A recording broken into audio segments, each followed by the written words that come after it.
dari 3 hari. Kalau pasien lebih dari 3 hari mungkin sudah dokternya mungkin dianggap tidak mampu ya menangani itu ya. Kecuali memang diare kronis yang memang penyebabnya adalah sistemik, ada penyakit yang komorbid. Nah, ini adalah bagaimana membedakan varian. Sudah ngomong bahwa kalau virus tidak ada demam ya. Jadi nyeri perutnya tidak ada, jadi tenang-tenang ya. Ya, baik. Nah, kalau yang ke bawah cenderung itu ada bakteri. Jadi ada nyeri perut. Jadi kalau ada diare, seseorang cenderung berulang-ulang mengalami diare, jangan lupa berpikir kemungkinan alergi penyebab. Ya, next. Jadi kejadian tertentu. Tapi kalau infeksi yang paling sering itu adalah penyebab jadi diare dengan lendir dan darah. Jadi itu disentri istilah awamnya kalau saya. Itu biasanya adalah kolitis, jadi radang pada kolon atau usus besar itu Pak.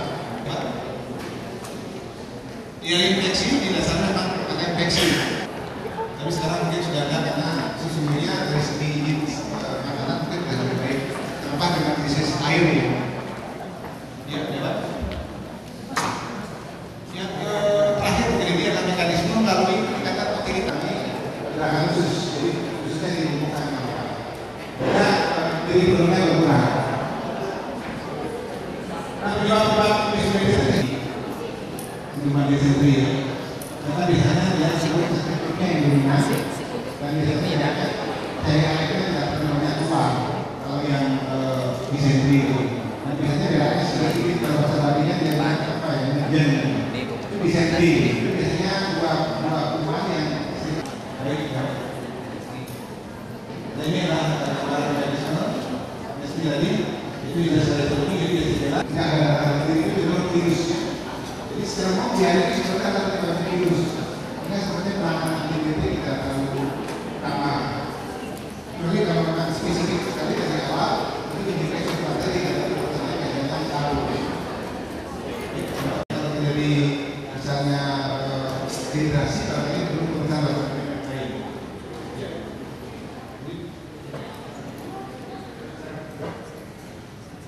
Nah, kalau pasien diare atau gastritis itu mengalami dehidrasi, kita akan bisa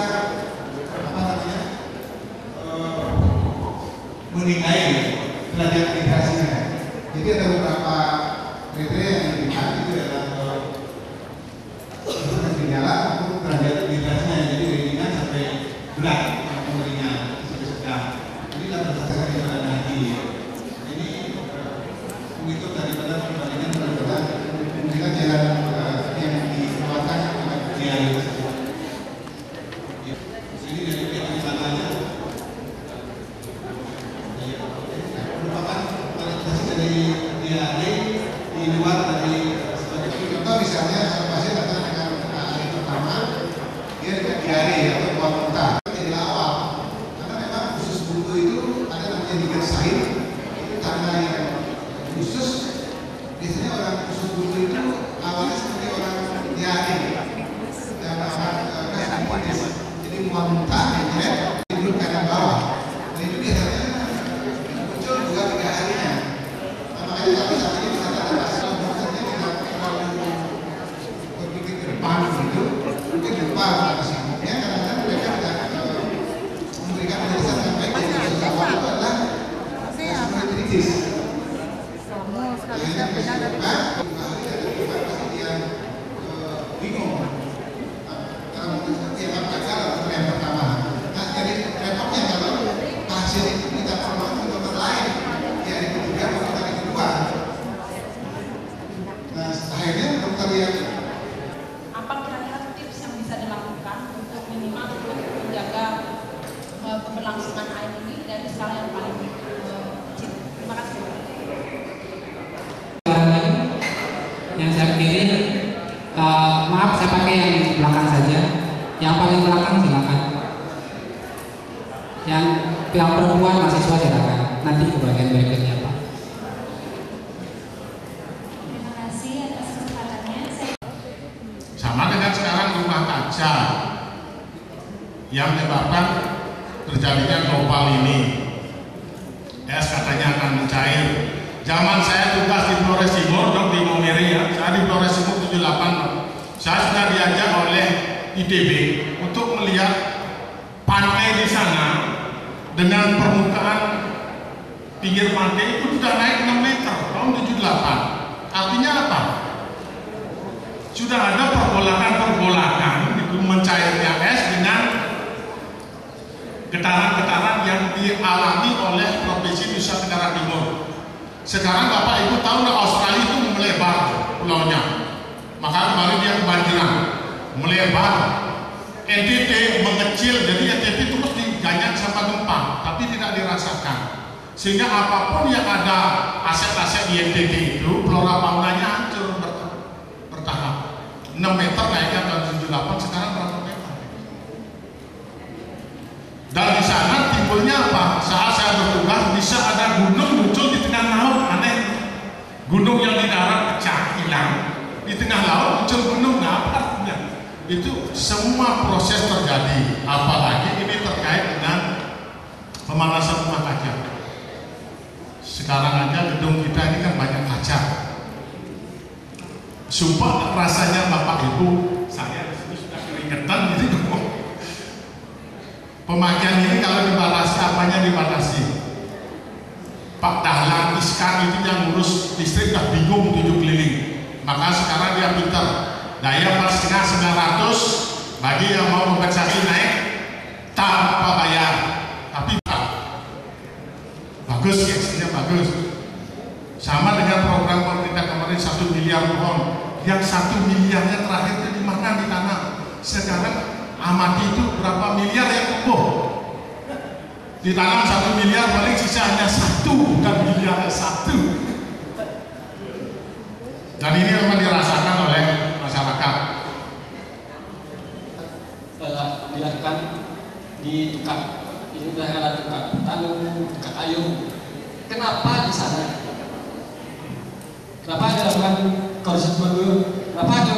konservasinya itu tukang Bandung, tukang kayu? Kenapa tidak di yang lain? Alasannya seperti apa?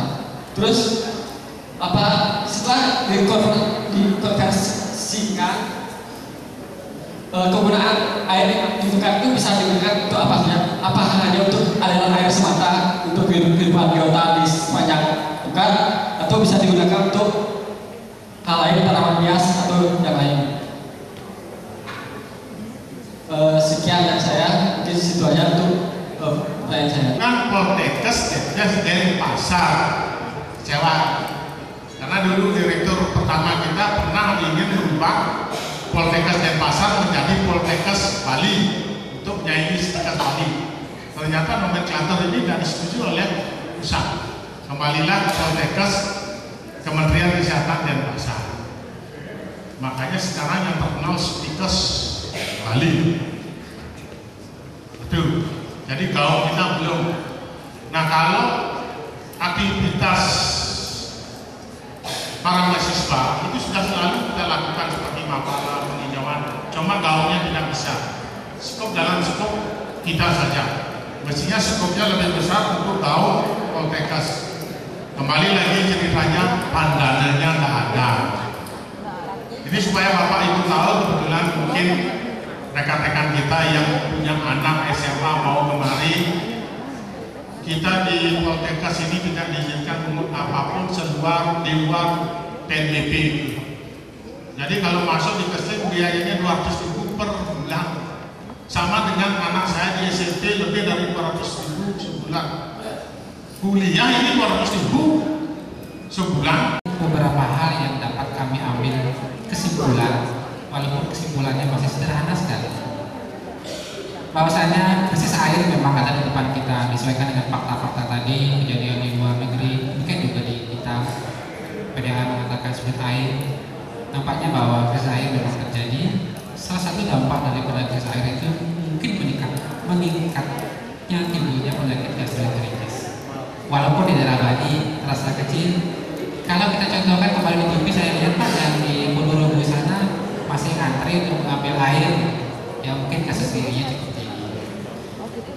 Nah, dari hubungan itu maka diperlukan keterlibatan kita semua baik profesi, terus yang lingkungan, pemerintah, seperti yang disampaikan oleh Pak Mardhani Patra tadi, kebijakan-kebijakan apa yang harus diambil, termasuk kita juga selaku warga masyarakat biasa, baik di level keluarga ataupun di masyarakat. Nah, itulah kesimpulan yang dapat kami ambil. Sekali lagi, saya sebagai moderator mengucapkan terima kasih kepada narasumber kedua, Bapak Mardhani Patra SKMMSI dan Pak Dr. Suwardamanam yang telah berkesempatan hadir pada hari ini. Susah sekali Pak, kita tidak lama. Suwardamanam, spesialis penyakit dalam, kesempatan dan sebagai narasumber pada kali ini. Sekali lagi terima kasih. Mudah-mudahan bisa kita bertemu di hari-hari lain, di hari kesempatan. Demikian kepada para seminar, sekali lagi saya ucapkan terima kasih atas perhatian, atensi dan partisipasinya sehingga acara seminar ini bisa terselenggara dengan baik. Sebagai akhir kata, selaku moderator, saya mohon maaf apabila ada yang tidak berkenan kata-kata atau ucapan saya semata-mata karena kealpaan dan kekurangan saya sebagai manusia biasa. Sebagai akhir